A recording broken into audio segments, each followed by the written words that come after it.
नमस्कार। आज के इस एक्सप्लेनर में आपका बहुत बहुत स्वागत है।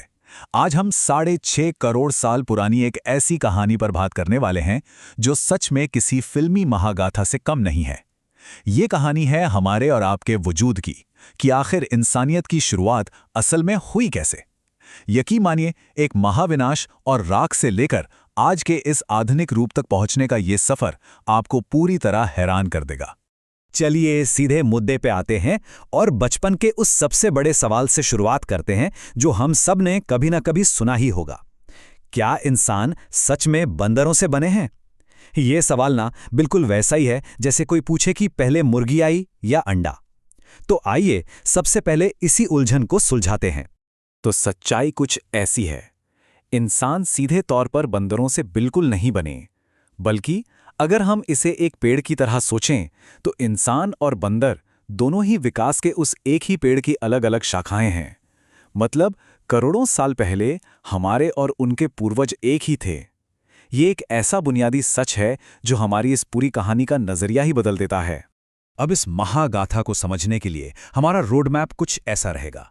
सबसे पहले हमने बंदरों वाले उस महान भ्रम को देखा।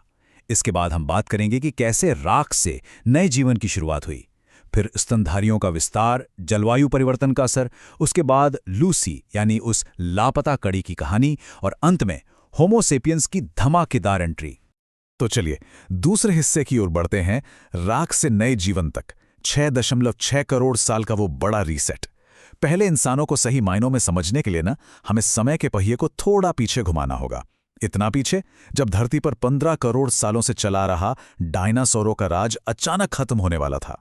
कल्पना कीजिए, अंतरिक्ष से एक विशालकाय उल्कापिंड धरती से टकराता है। इस भयंकर टक्कर में लाखों परमाणु बॉम्बों जितनी ऊर्जा थी। महासागरों का पानी खौलने लगा, चारों तरफ आग लग गई और धरती की लगभग 75% प्रजातियों का नामो निशान मिट गया। हर तरफ सिर्फ और सिर्फ राख और तबाही का मंजर था। लेकिन यहां जो बात सबसे ज्यादा हैरान करने वाली है ना, वो ये कि इस महाविनाश के बाद हमारे जो सबसे शुरुआती पूर्वज बचे, वो कोई बहुत बड़े या ताकतवर जानवर नहीं थे। बिल्कुल नहीं। वो छोटे, कमजोर और राख खाने वाले जीव थे, जिन्हें स्क्रिबलर कहा जाता है। ये गहरी और अंधेरी गुफाओं में छिपकर किसी तरह बच गए। बस एक ही चीज थी उनके पास, जिंदा रहने की गजब की जिद। फिर समय बीतता गया। पेलियोजीन काल आते आते यानी लाखों साल बाद आखिरकार आसमान साफ हुआ। जब राख पर बारिश की बूंदें गिरीं तो एक तरह का चमत्कार हुआ। झीलों का निर्माण हुआ, बीजों में अंकुर फूटे, मिट्टी में वापस ऑक्सीजन आई और देखते ही देखते हमारी धरती फिर से हरे भरे जंगलों से ढकने लगी। और यहीं से शुरू होता है हमारा तीसरा हिस्सा, स्तनधारियों का विस्तार यानी विकास की नई उड़ान। जैसे जैसे धरती पर फन और पेड़ों की हरियाली लौटी, गुफाओं में रहने वाले वो छोटे जीव बाहर आने लगे। अब वो बदल चुके थे, उनके शरीर पर फर आ गए थे और आंखें तेज हो चुकी थीं। वो विकास की एक बहुत बड़ी छलांग लगाने के लिए पूरी तरह तैयार थे। अगर हम विकास के इस पूरे सफर पर गौर करें तो मायोसिन युग आते आते धरती पर जैव विविधता का एक बहुत बड़ा विस्फोट हुआ। करीब 2 करोड़ साल पहले एक छोटे से जीव से 4000 से भी ज्यादा स्तनधारी प्रजातियां बन चुकी थीं। और ठीक इसी दौरान एशिया और अफ्रीका के घने जंगलों में हमारे सबसे शुरुआती प्राइमेट पूर्वजों ने जन्म लिया। आगे बढ़ते हैं चौथे हिस्से की तरफ, जलवायु परिवर्तन और 2 पैरों पर चलना।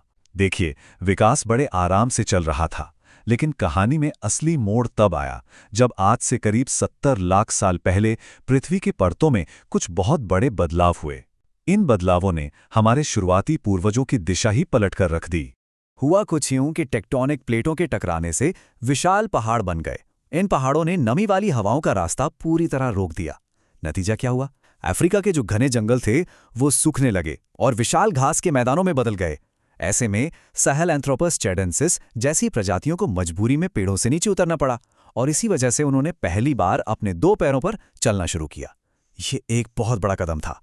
अब 2 पैरों पर चलने वाले इन शुरुआती जीवों के जीवाश्मों की बात करने से पहले चलिए एक बार फिर से चार्ल्स डार्विन वाले उस सिद्धांत पर लौटते हैं।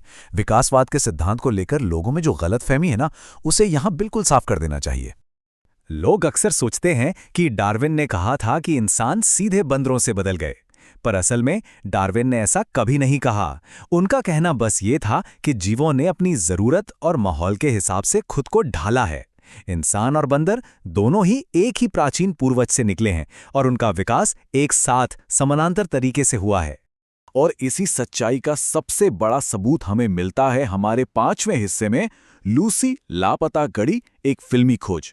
इस कहानी को समझने के लिए हमें चलना होगा 24 नवंबर 1974 के दिन, इथियोपिया के हडार की वो चिलचिलाती धूप और एक ऐसी खोज जो सच में किसी हॉलीवुड थ्रिलर फिल्म से कम नहीं थी। सर जल्दी इधर आइए। अचानक आई इस आवाज ने मानव विज्ञानी डोनाल्ड जोहानसन का ध्यान तोड़ा। जब उनकी टीम भागकर वहां पहुंची तो उन्हें जो मिला उसने इतिहास पलट दिया। वो ऑस्ट्रेलोपिथेकस अफरेंसिस का 32 लाख साल पुराना जीवाश्म था। ये विज्ञान के लिए एक बहुत बड़ा जैकपॉट था। उस समय कैंप में बीटल्स का एक मशहूर गाना बज रहा था, जिसके नाम पर इस कंकाल का नाम लूसी रखा गया। करीब 40% पूरा एक कंकाल बहुत खास था। इसमें इंसानों और वानरों दोनों के गुण थे। इसके मुड़े हुए कूल्हे और पैर सीधे चलने के लिए बने थे, बिल्कुल इंसानों की तरह। वहीं इसकी लंबी भुजाएं और मुड़ी हुई उंगलियां वानरों की तरह पेड़ों पर तेजी से चढ़ने के लिए थीं। लूसी ही वो लापता कड़ी थी जिसने ये साबित कर दिया कि हमारा विकास रातों रात नहीं बल्कि एक क्रमिक बदलाव था।